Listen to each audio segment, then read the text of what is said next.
I welcome you to another edition of the program, The Maze on ASO Television. I am Rosemary UKOKO-TEGA. The Maze is a weekly update on proceedings at both chambers of the National Assembly. Glad you could join in today. Topping the chart. Senate uproar over announcement of minority leaders' replacement. Commencement of sectoral debate at House with service chiefs. Watch The Maze live on DSTV 392, StarTimes TV 127, Free TV 507, UHF band 38. Check out all editions of The Maze on our YouTube channel, ASO Radio and Television.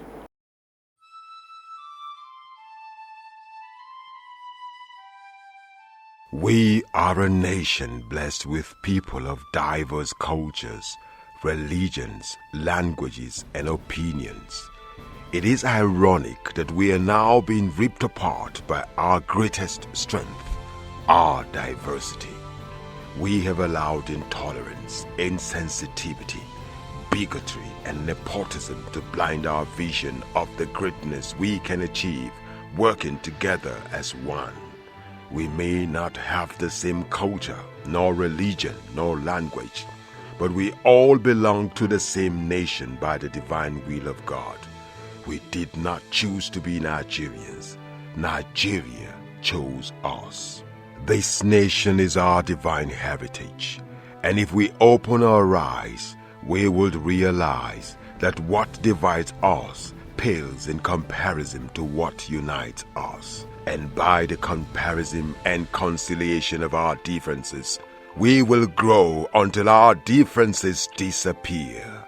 Our unity cannot be willed by mere declarations, nor do we get unity by ignoring the questions that beg for answers. We must celebrate our diversity and debate our differences without fracturing our unity. Our strength is not in our numbers, but in our unity, because even the weak become strong when united. Nigeria unite. This message is brought to you by Abuja Broadcasting Corporation, owners and operators of ASO Radio 93.5 FM Abuja, ASO Television DSTV Channel 392, StarTimes Terrestrial Channel 127, Free TV Channel 507, People's TV Channel 285, and UHF Channel 38. You're watching The Maze on ASO Television. We take off today from the Red Chamber, where the turn of event in leadership formation occasioned by post-election court judgments caused uproar at proceeding.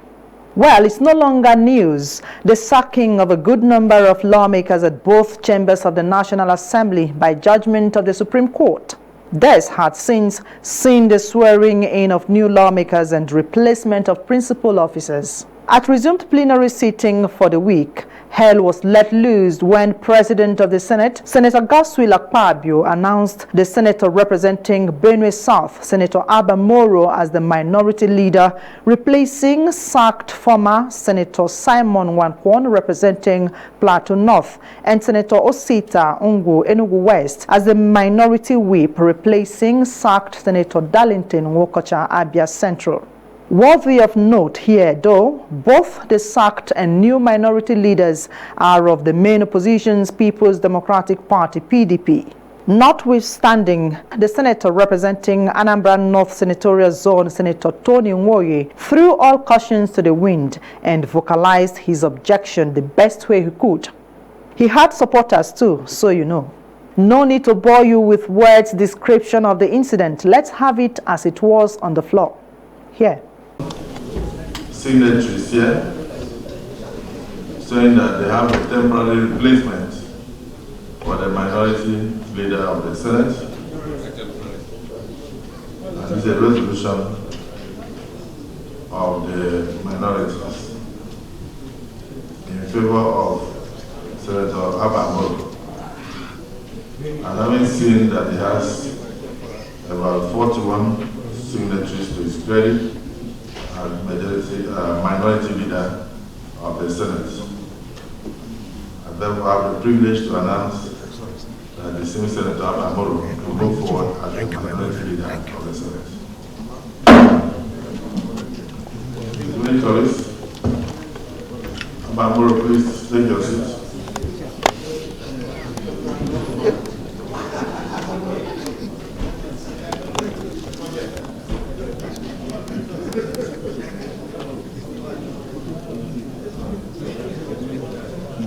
And who is the campaign manager?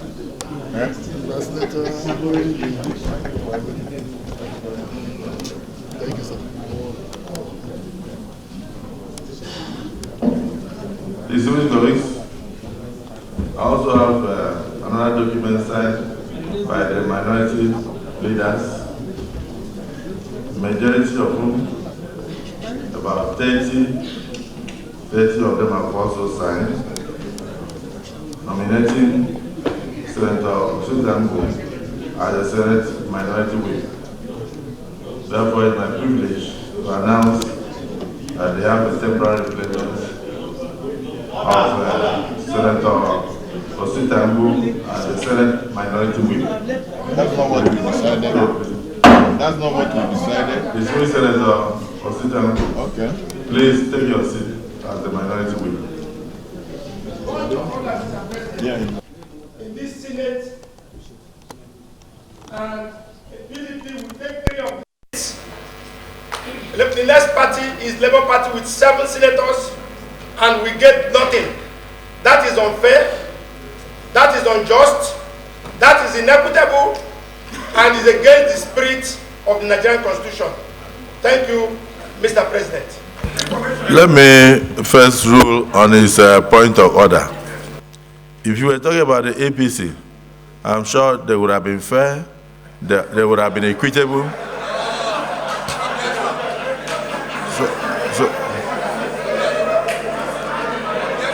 So I mean, so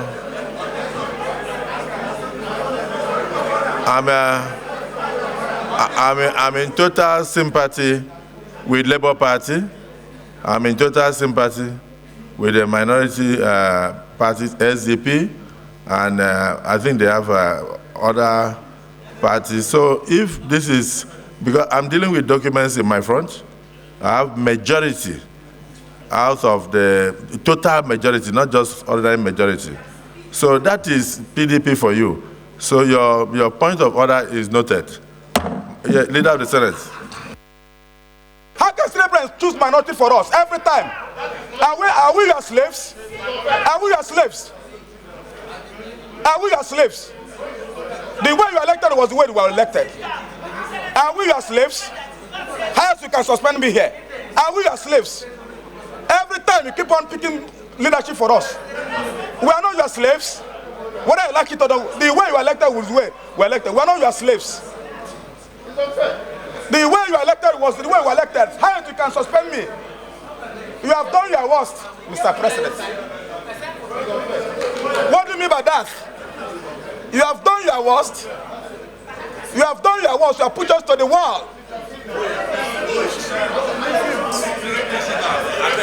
Thank you. Yes, we'll start with that. Meaning what? Meaning what? Meaning what? Meaning what? It's unfair. It's unfair. It's not about me, it's not about any person. It's about the institution of Senate. Thank you, sir.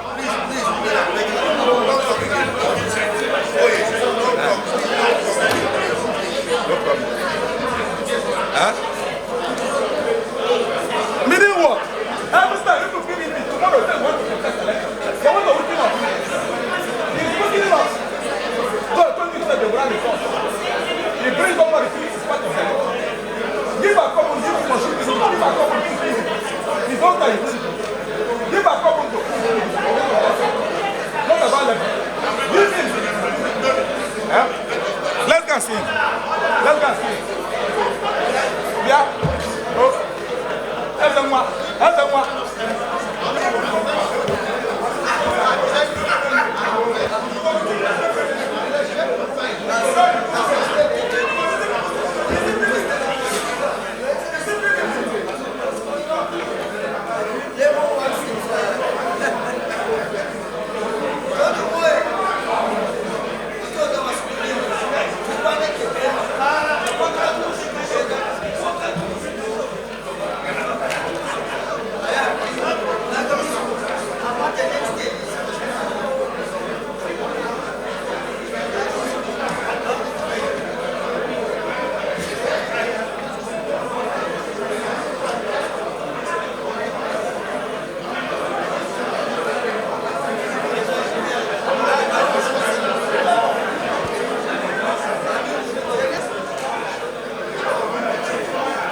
that's not. But you have Okay. Let me.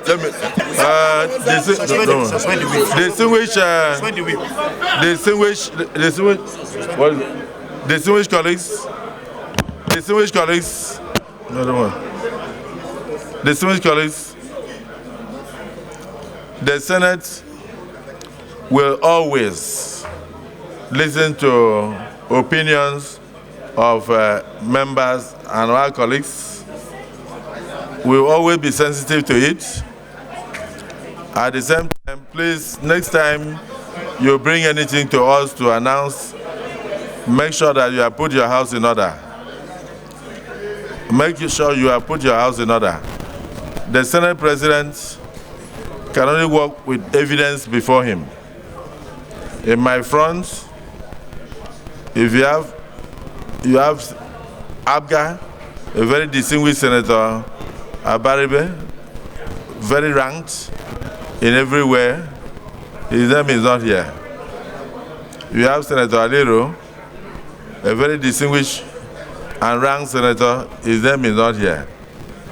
You have even the former Speaker of the House of Representatives, distinguished Senator Tambua. His name is not here.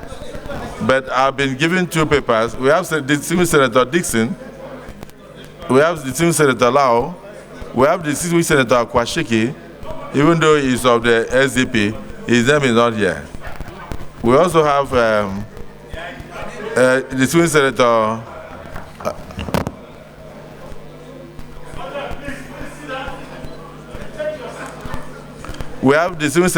Jaribe,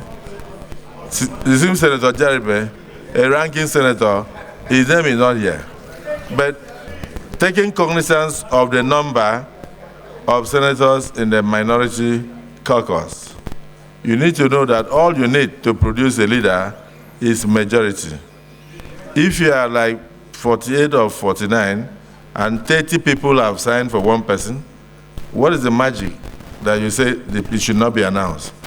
If you are like 48 or 49 and 41 people have signed for Abamoro, what is the reason why you say the Senate President should not announce? It's not everybody that will agree, but majority have agreed. And the two papers are before me.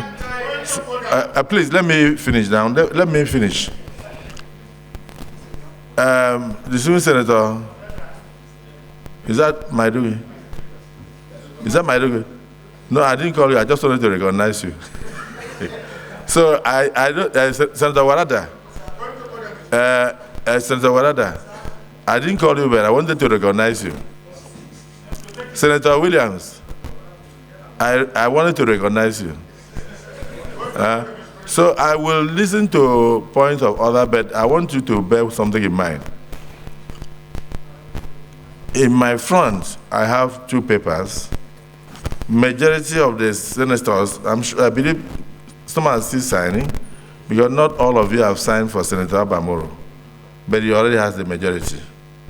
It will be unfair for me to ignore the majority signatures and not announce him as your minority whip for now.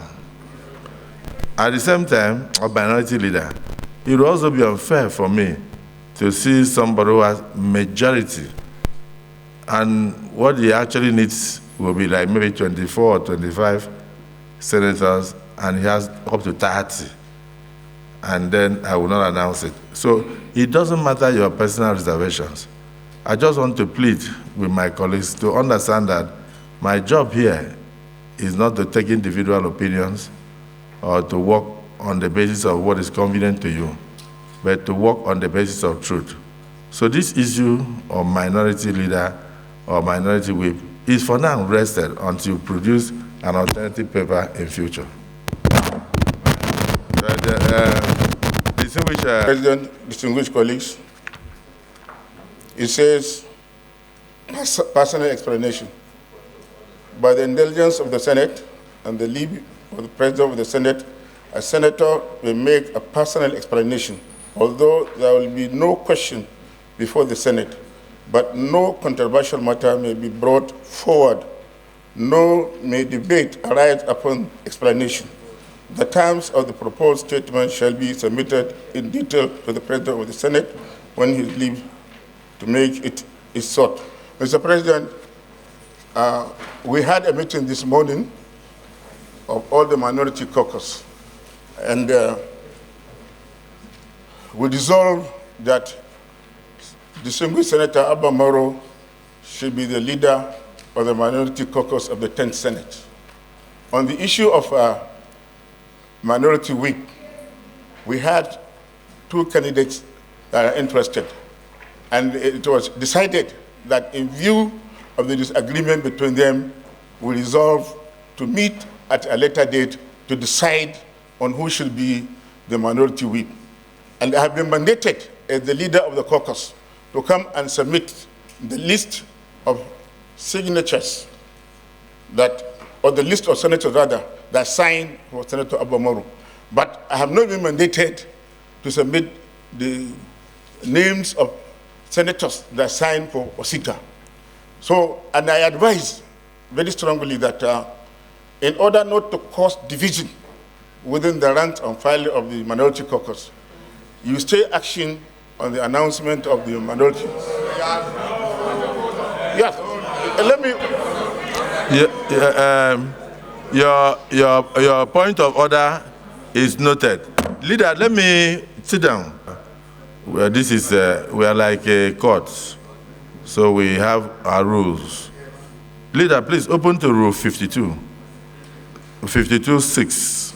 Amidst all, the newly appointed minority leader, Senator Abba Moro, addressed newsmen promising to ensure a vibrant Senate. Christian, I believe that is the day that God has made, and we all rejoice in it. As you are well aware, today is the day that the Senate, in unanimity, announced me as the minority leader of the 10th Senate. And of course, you will recall that my brother, who was the Senate minority leader before, had his election nullified by the appeal court. And you know, power abhors vacuum, and somebody has to step in. And in their magnanimity, the minority caucus of the 10th Senate resolved that the position of minority leader should still remain in the North Central. And by the grace of God and the support of my colleagues, they picked me as a replacement, and that is why today I was announced the minority leader.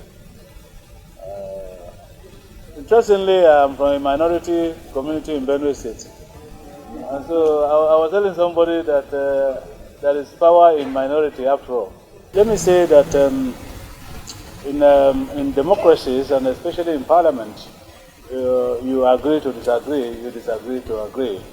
And of course, in the course of our meeting, even this morning, there was no unanimity as to who occupies the position of Senate minority whip. While some people argued that since it was in the with the Labour Party to produce before, the Labour Party should be allowed to produce one. And others argued that even when it was for the Labour Party to produce, other senators in the minority party, including the PDP, also appended their signatures. And so we didn't quite come to an agreement, but some form of agreement was reached, if I may confess to you here, because the young man who contested on the platform of PDP was able to garner 30 signatories. And of course, we are 49 in opposition. So it was on the basis of that, and based on our precedents, that the Senate President said he had no choice but to announce, because majority of the people in opposition party, 30 of them out of 49, endorsed Osita. And that is the situation as it is now. In life, nothing is cast in iron. I want to assure you that moving forward as minority parties, in order that we maintain some level of cohesion and agility, I will endeavor to bring our members together to set a common position on various issues, especially even on the issue of minority vote. I think we are capable of bringing ourselves together to agree whatever decisions that have been taken, especially when that decision is by the majority. I think that is what we will do, without prejudice to the sentiment of the Labour Party. Something definitely will have to be done. I'm happy that you know that we had a very vibrant, articulate minority opposition group in the 9th Senate. I hope it is not lost on you too that I was in the 9th Senate. And one of the reasons why my colleagues say, look, Mr. Muro, you are sufficiently experienced in how it happens, and I think you can do it. But let me state straight away here that our interest in the Senate is to make sure that we evolve a system that works for all Nigerians. And that is exactly what I'm going to pursue. Because if the system works for everybody, if we have good roads, if we have electricity, we have drinkable water, if we have nice schools to go to, if we have nice hospitals to go to, then certainly that is the essence of government and democracy. That is what I'm going to pursue. If it takes some bipartisanship to do that, I will do it. If it takes some level of compromise, I will also compromise to achieve the result for a better Nigeria for Nigerians. I can assure you also that when things are going wrong, when Nigerians are hurting, I certainly will be hurting too. And I represent the voice of those people that are not ruling at the moment. And so we'll work constructively together, engage robustly with the ruling party, and ensure that the right thing is done for Nigerians, and that Nigeria has good governance and a better Nigeria for Nigerians. Quick information here. The PDP, which is holding the minority leadership, remains the party with majority members in the minority caucus with 37 senators. Labour Party, on the other hand, has 7 senators. SDP and NNPP has 2 senators each, and APGA has 1 senator. I leave it there. Still at the Senate, away from the hulabaloo, a motion seeking revision of the country's laws passed at plenary. A senator representing Borno Central, Senator Kaka Shehu Lawal, moved the motion on the urgent need to commence revision of the laws of the Federation of Nigeria that has remained unrevised for almost 2 decades. Here. The compilation of the laws of the Federation of Nigeria is carried out under the authority of the Attorney General of the Federation, subject to the approval of the National Assembly through an act.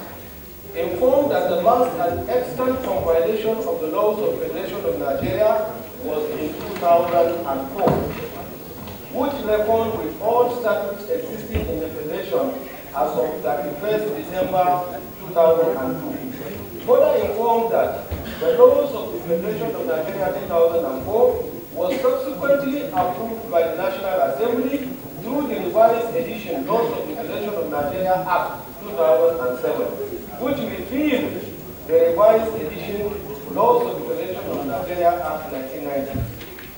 Aware that the statutes in the Laws of the Federation of Nigeria 2004 were enacted in different years before and after Nigeria's independence, even though they are all cited as NFM 2004, which consists of 16 volumes, with each volume being made up of several statutes organized in an alphabetic order. Further aware that there was an attempt to revise the laws of the Federation of Nigeria in 2010, but this effort has no legal framework of the National Assembly approving it. Worried that the laws of the Federation of Nigeria 2004 has not been revised 19 years after, with the implication that the several laws enacted in Nigeria from 1st January 2003 to date remain excluded from the compilation.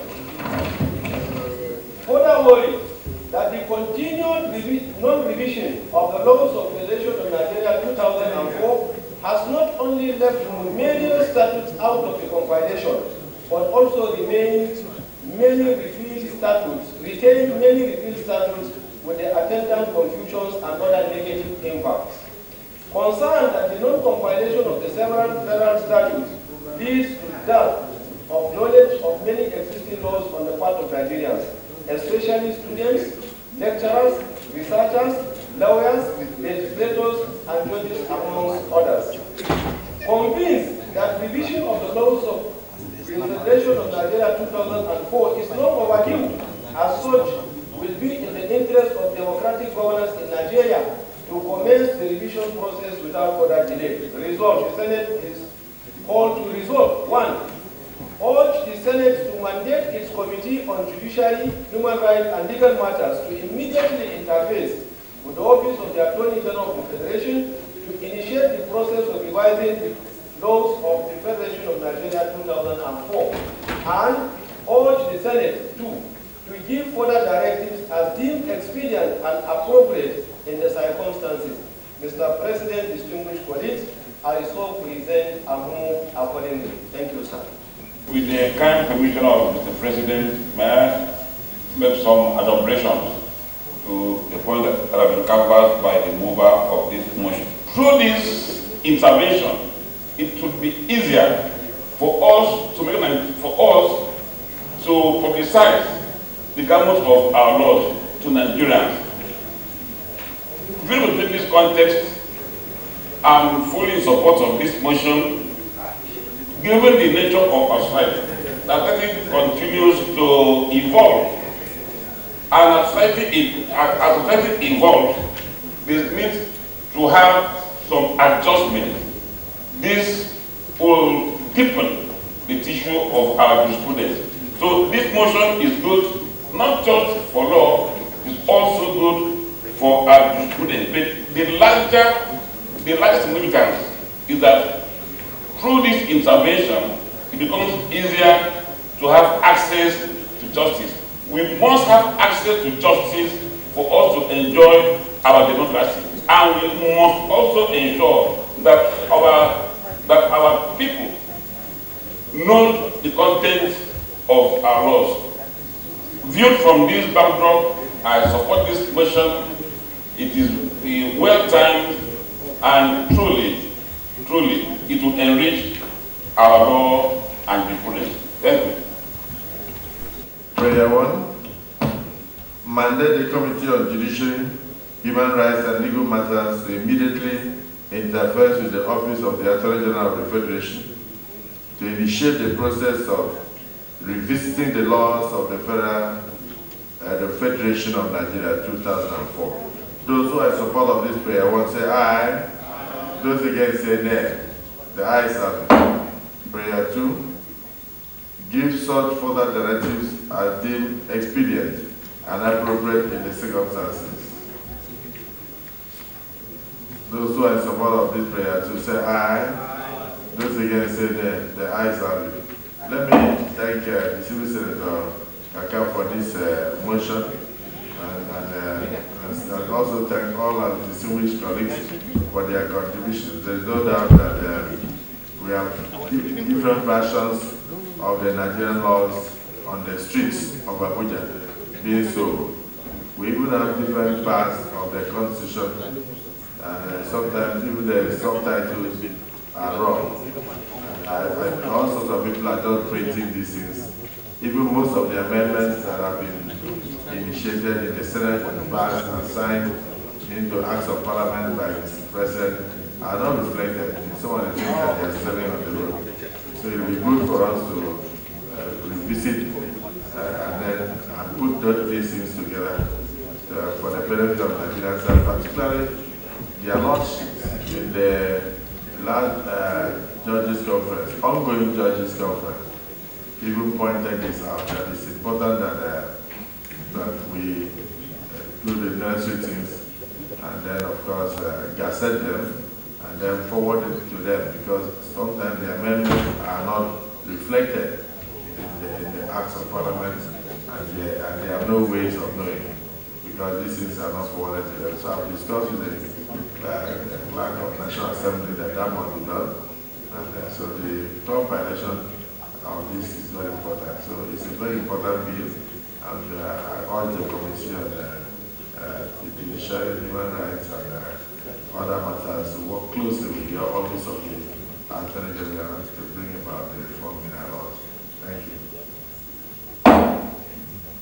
Over to the Green Chamber. One top proceeding of the week was the launch of sectorial debate with heads of security agencies as first feature.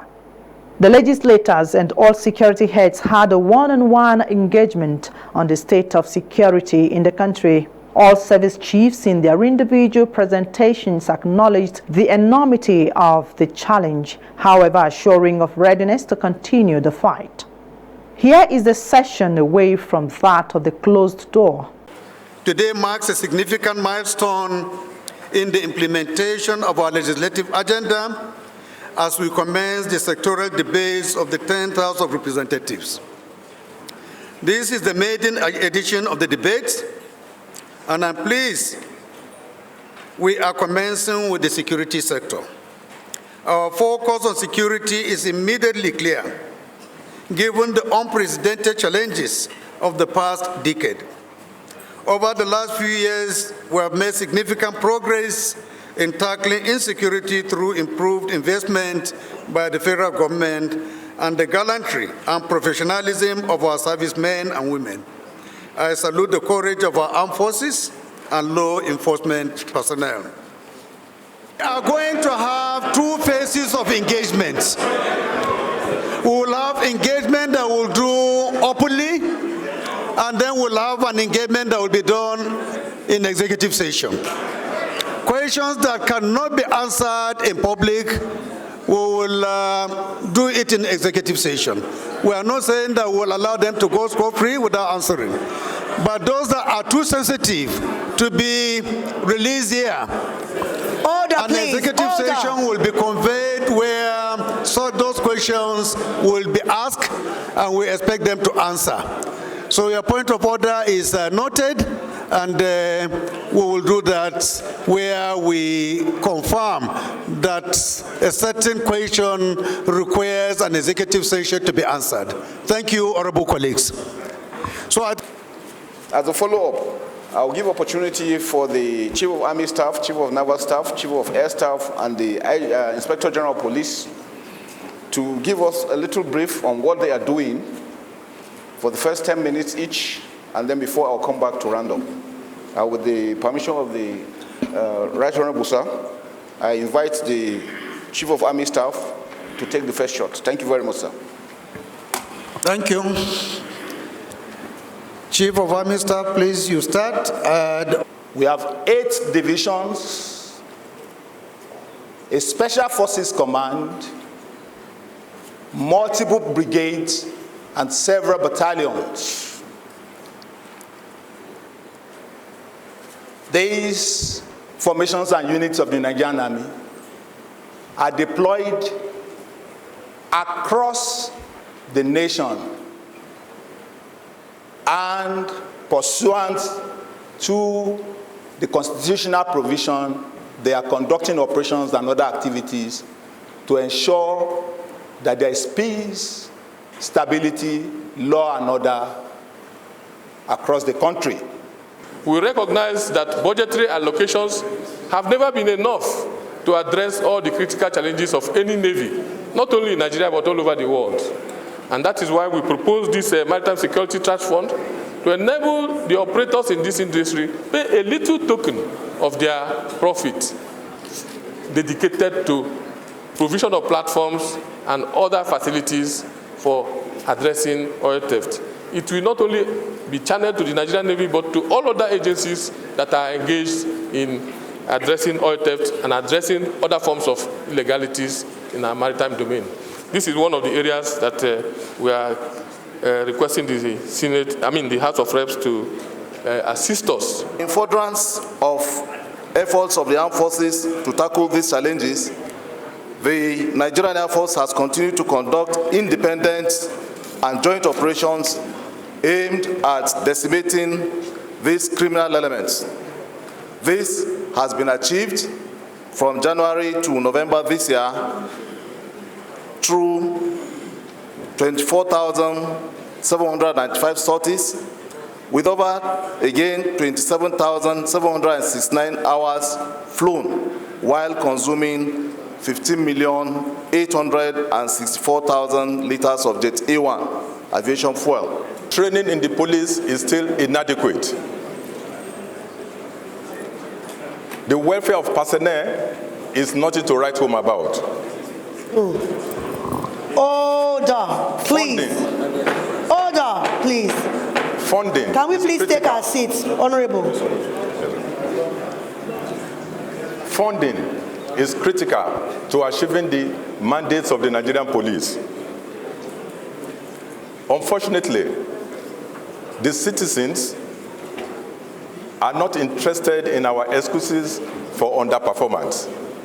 What the citizens want is performance. They want us to serve them. We are willing to serve them, but we need your cooperation. We need funding. We need more manpower. We need logistics. We need to train our men adequately. We need to improve the welfare of our officers. We want a well-motivated workforce in the police. In spite of all these inadequacies, the police have been doing so wonderfully well in Nigeria. We have been doing our best to protect lives and properties across the country. We have been responding to the best of our ability. Unfortunately, no agency can perform beyond the limit of resources available to it. It gets to a stage where the security forces are not even willing to do it, because once you get an arrest, the person is released. We have the issue in the South. A lot of the ships, the other ship that was arrested 10 years ago. It was arrested, it was handed over, the ship went and changed its name, changed its color, and came back again. 10 years later, we arrested the same ship. And by the time you hand over the ship, before you know it, it's released. So please, I think that's one area that we really need to look into. We must have special courts that can handle this. And that's why we had, the only option we had now is we arrest, and then we destroy it quickly. Order, please. Because the longer we keep it, it becomes a problem. We come under pressure to release it, or when it is released, it is taken back. So please, it's one area that I think the legislature need to look into. The issue of correctional facilities. In the Northeast, when we got the when we were debriefing some of the arrested Boko Haram elements, so they were telling us how from the prisons they could plan operations out in the field. From the prisons, they plan operations. They pass funds across, and we said how. They use some of the warders from there. We don't say all of them are bad, but they use some of them. They use their accounts to transfer money. And the deal is anybody's account who money is transferred to, they share 50-50. Those are the areas, those are the challenges we're having. And if you look at where we have the correctional facilities, they've all been occupied now. The Kuje facility, you have a school sharing wall with the prison yard.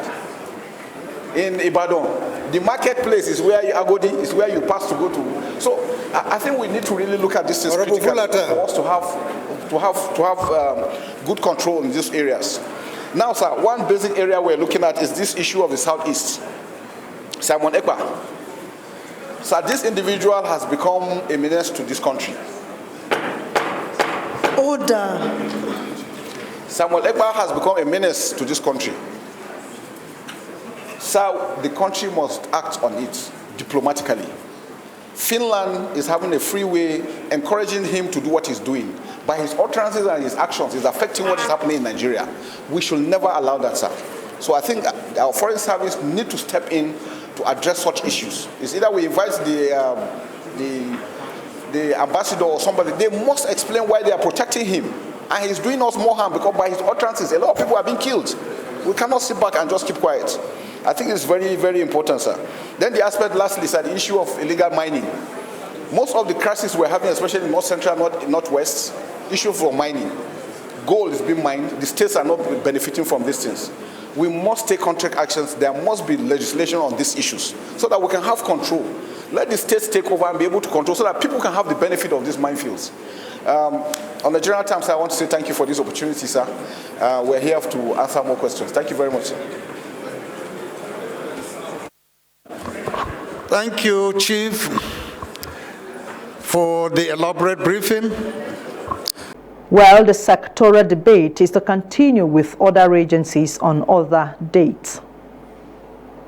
A matter of urgent public importance on motion on the need to address escalating kidnappings and killing of the kidnapped victims within the Federal Capital Territory, the FCT, is one top issue that gained majority support of lawmakers on the floor of the House. A member, Mr. Nnamdi Ezechi, moved the motion and was seconded by Mr. Salisu Yusuf. Mr. Speaker, the House note that the recent and distressing incident of kidnapping of Barrister Chris Agidi, who was also former SLA to my predecessor for 310, and his neighbor on the 3rd of November within the Apple axis of Federal Capital Territory, with the subsequent unconfirmed report of his death relate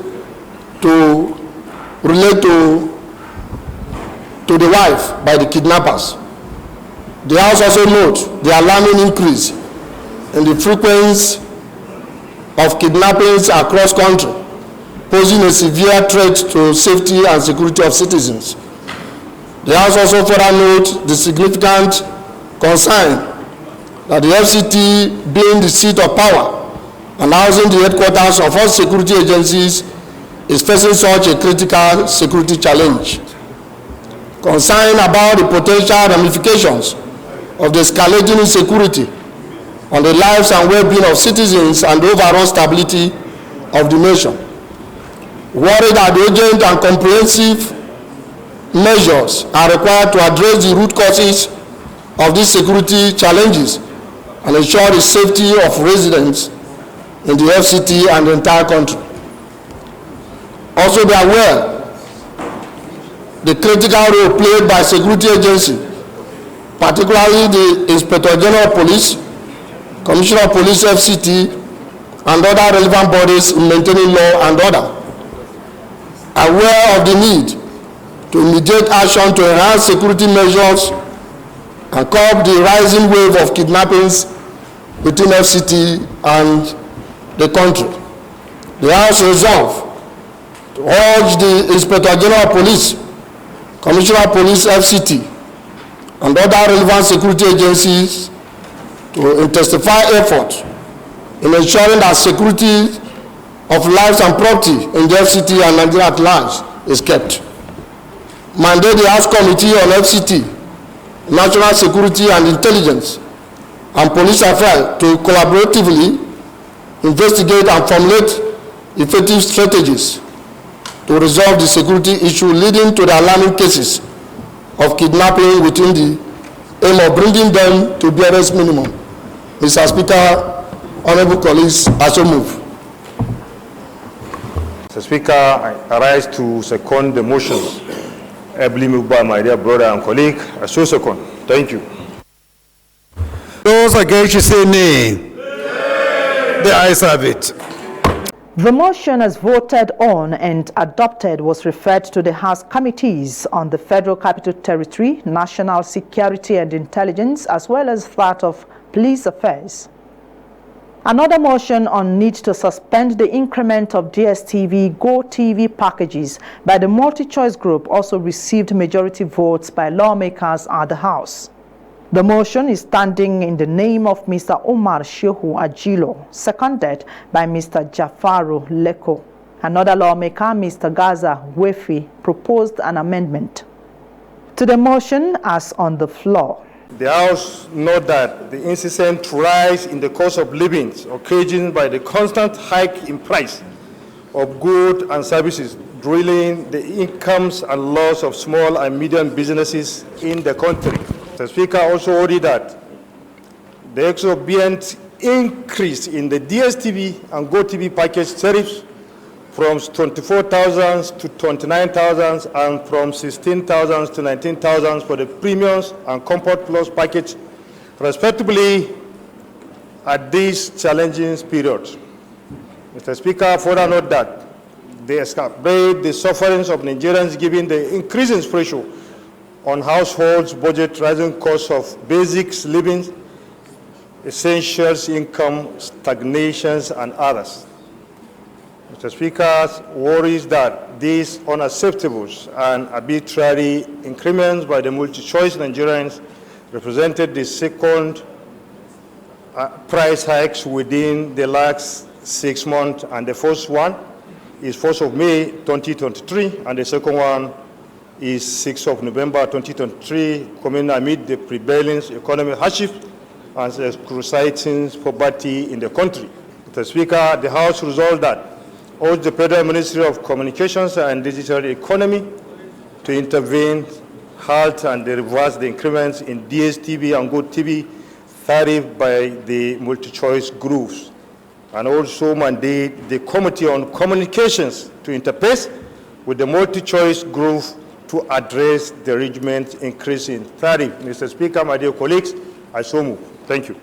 First and foremost, the committee mandated, let me read, Committee on Information, National Orientation, Ethics, and Values.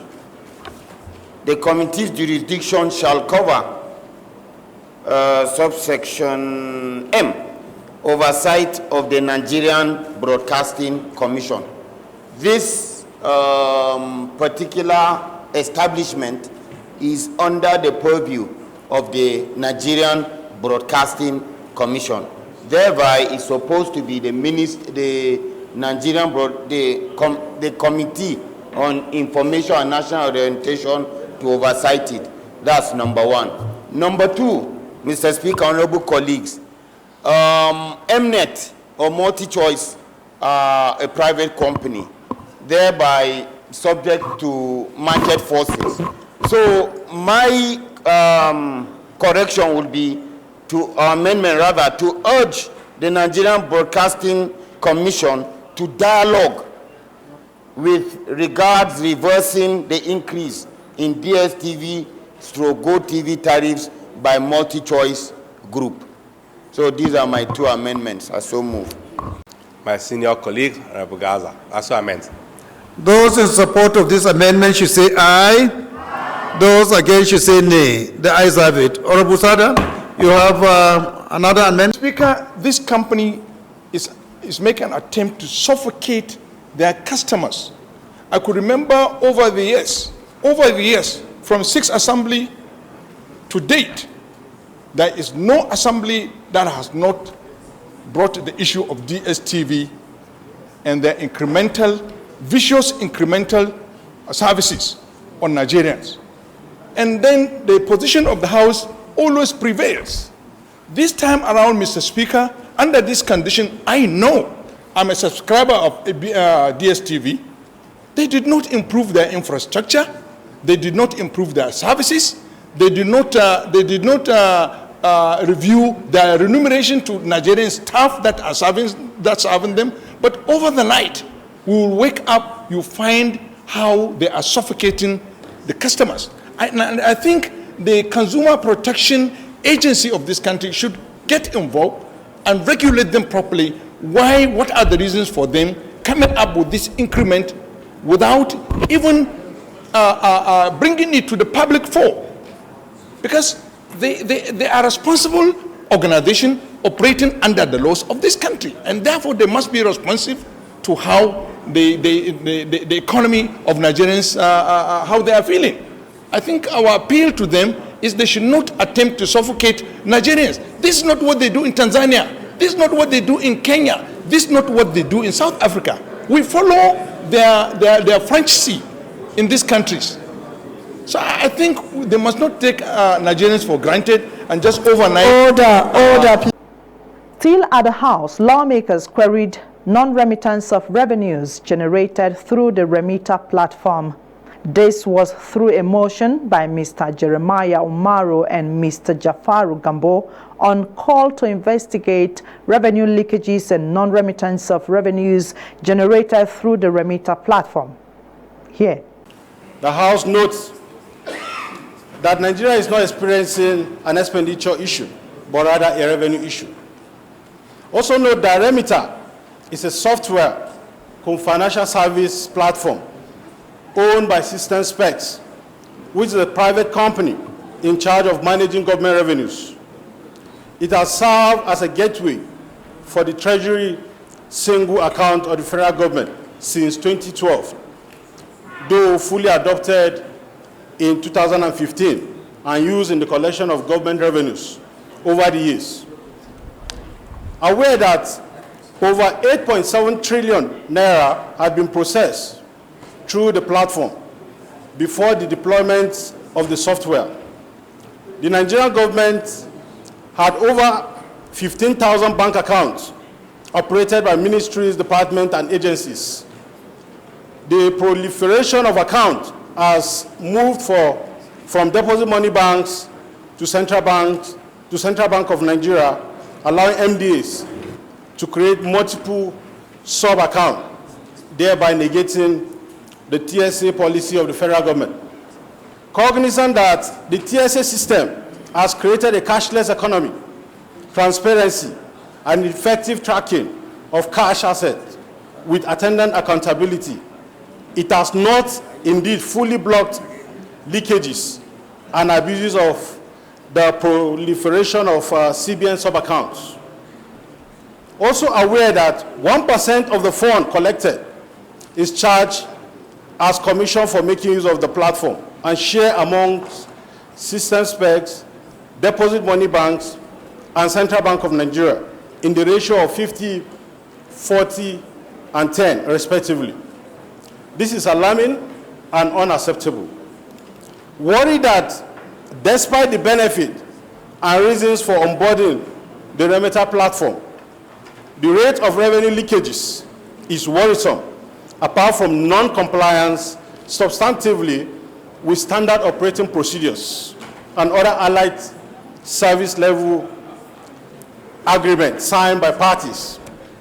Disturbed that if this scenario continues unabated, the government will continue to experience a revenue shortfall, and this will prevent the government from meeting the rising need, the rising demand for good governance and infrastructural development from citizens. Concerned that a larger percentage of deposit money bank has formed the habit of delay in onward remittance or sweeping of revenues collected to Central Bank of Nigeria. The House mandated its Committee on Public Accounts to investigate revenue leakages through the remitter platform and non-compliance substantively with standard operating procedures and other allied service level agreements signed among deposit money banks, Office of the Accountant General, System Spec, Nigeria Interbank Settlement System, and the Central Bank of Nigeria, and report back within 6 weeks for further legislative action. And that's the program for the week. Many thanks for watching. Remember, all editions of The Maze are on ASO Radio and Television YouTube channel. Check them out while I see you again Friday next week at 8 p.m. I am Rosemary UKOKO-TEGA.